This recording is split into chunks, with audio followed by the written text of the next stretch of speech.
Yo, YouTube, what's going on with y'all, man? It's your boy Q.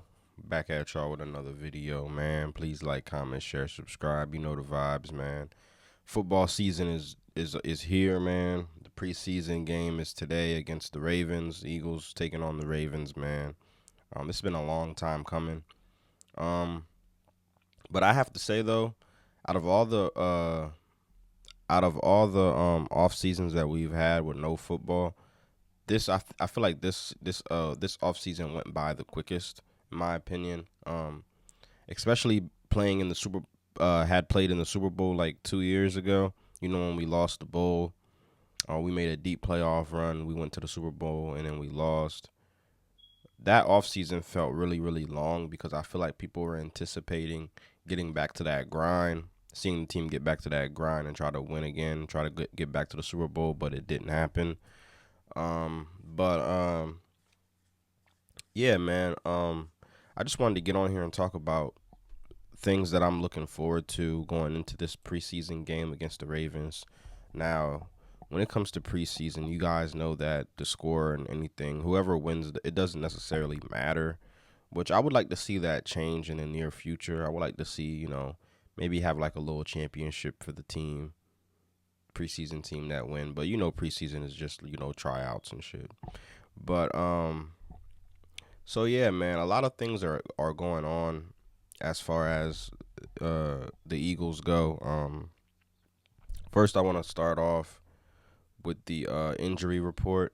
Now, CJ Gardner Johnson, it looks to me like he's gonna be out for a little while with a shoulder injury apparently.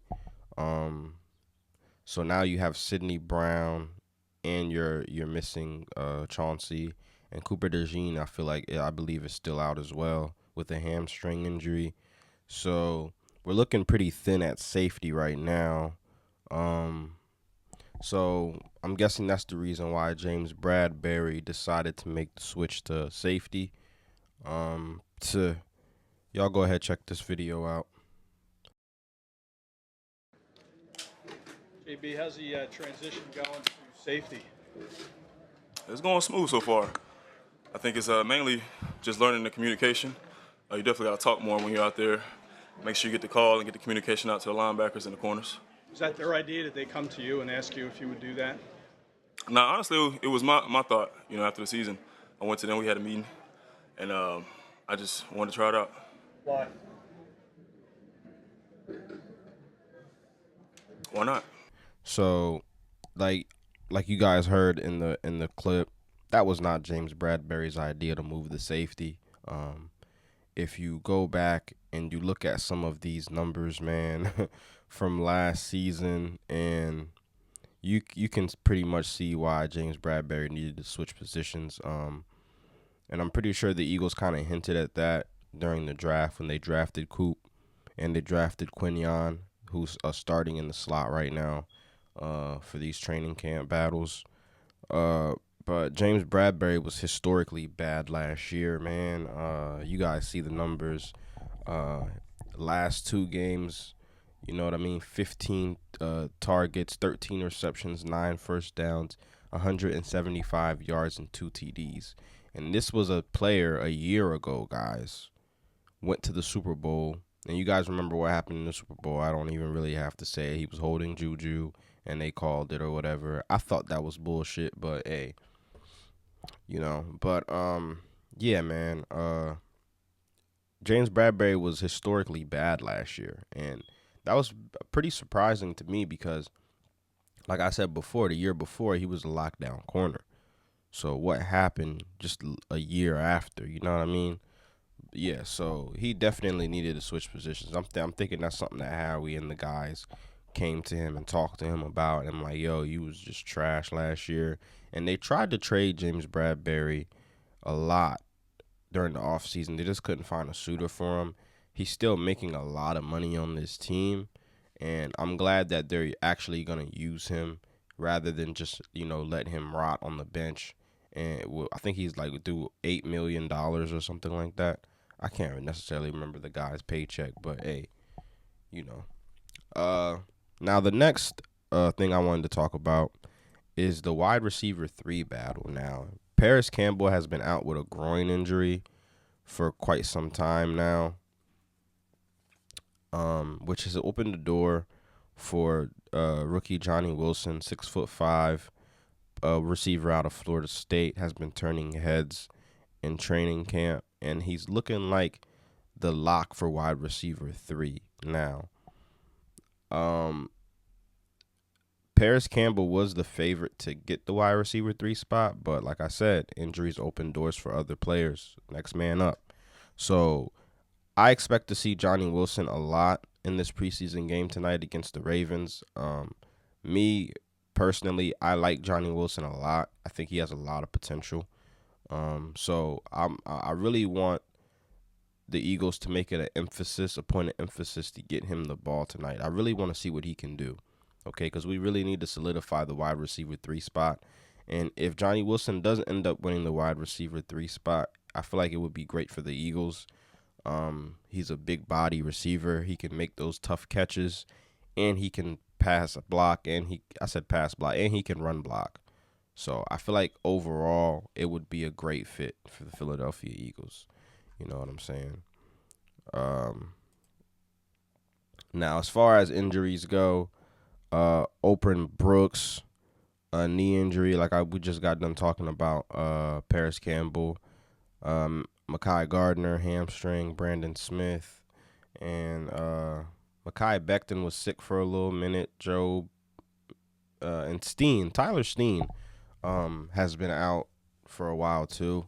It looks like Mekhi Becton is a lock to get that right guard spot. You know what I'm saying? I haven't really seen enough of Tyler Steen this offseason for him to win that job, but Mekhi Becton has been there, and he's been pretty solid this offseason. So I think that right now it's Mekhi Becton's job to lose. I still do believe that Cam Jurgens is the favorite to win that center spot. With Lane Dickerson coming back, getting paid all the money he's getting paid, I'm pretty sure he's starting the right guard spot. So a couple of moving pieces on the offensive line, but nothing too major. You know what I'm saying? Nothing that we can't handle. Now, I want to talk about the backup quarterback position. It seems to me like Kenny Pickett is no longer a lock to be the QB2 in Philadelphia. Apparently, Kenny Pickett has been struggling in camp, which is pretty surprising to me, because when we first got Kenny Pickett, I thought for sure that he was going to be the second quarterback to Jalen Hurts, but it seems to me like he has been struggling a lot in Eagles camp, which has opened the door for Tanner McKee to be a favorite to win that backup QB job, which, in my honest opinion, I do believe that Tanner McKee can win this job. Depending on what he does in the offseason, on what he does in the preseason, I do believe that Tanner McKee can win that backup QB job. He's been in the system for a while now, out of Stanford. Big arm, 6'5", 6'6" quarterback. So I'm interested to see how the backup QB spot shapes up. Right now, it's looking like Tanner McKee is going to win the QB2 spot. I don't know how I feel about that, though. Now, shifting gears to a Philadelphia Eagles toxic media. I guess Jalen Hurts was asked a couple days ago about him, I guess, contacting Wink Martindale for help going into the Tampa Bay Buccaneers playoff game. Y'all go ahead, check this video out. Key piece of advice that Wink gave you that kind of you could take into the season? I'm curious to see where is this coming from randomly, this Wink stuff. There was a report from ESPN this morning that said he contacted him. Before the Bucs game. Something so long ago. Why is that relevant now? I didn't write it. But First we heard it. Out today. Yeah. Who wrote it? I wrote it.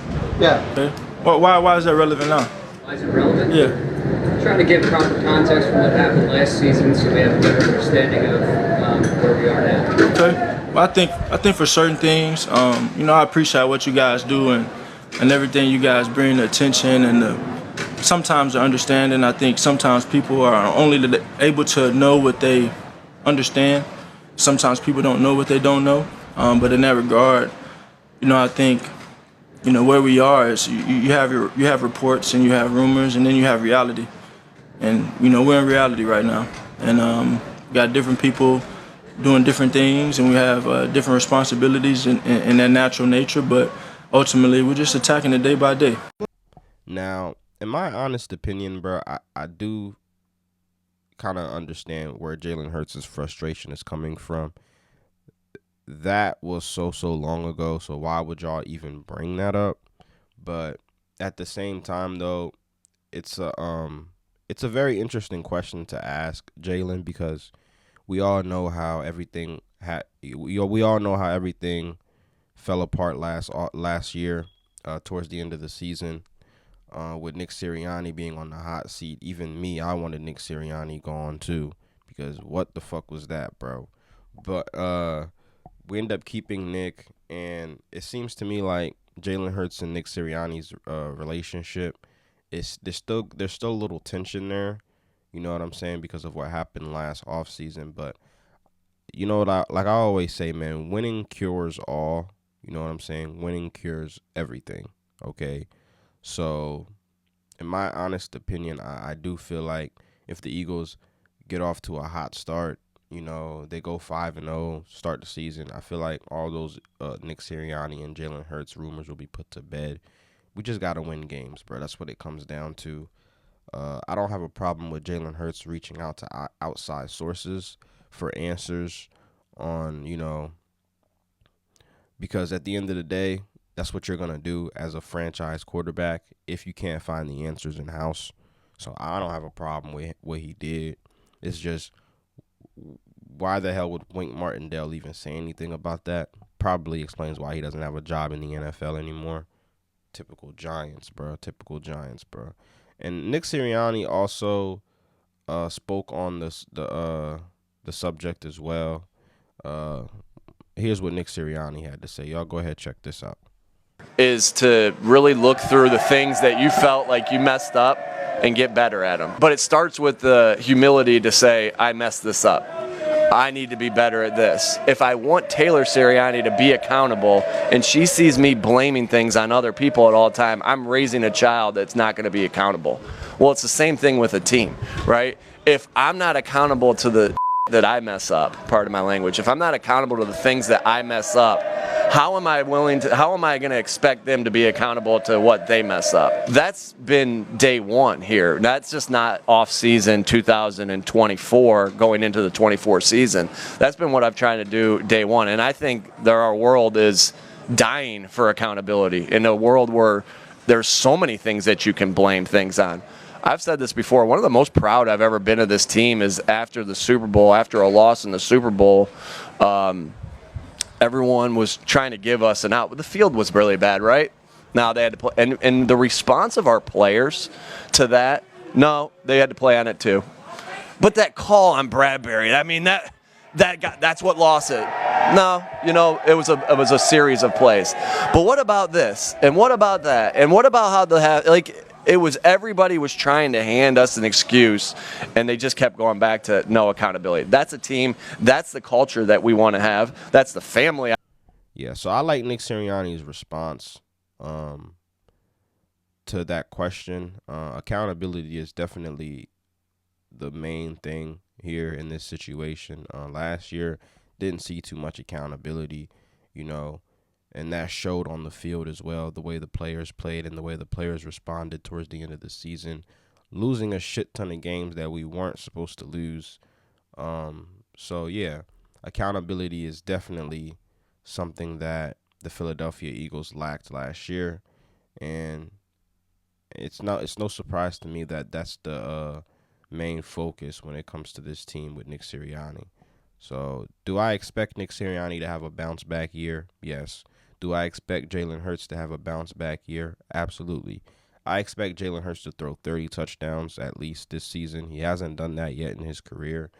With Kellen Moore being here, being able to open up this offense a little more, I feel like a lot of guys on this offense are about to have breakout years. Hence why they got the big paydays, okay? You know what I'm saying? But that's pretty much all I have for you guys today, man. I'm excited about this preseason game. I'm definitely gonna have to make a video about what goes on and what happens, but we'll get to that when we get to that, man. But football is back. I'm excited. So y'all like, comment, share, subscribe. We got a lot of content on the way, man. You know what I'm saying? So stick with me, man. But I'm gonna get up with y'all in the next video, man. Peace, y'all. Peace.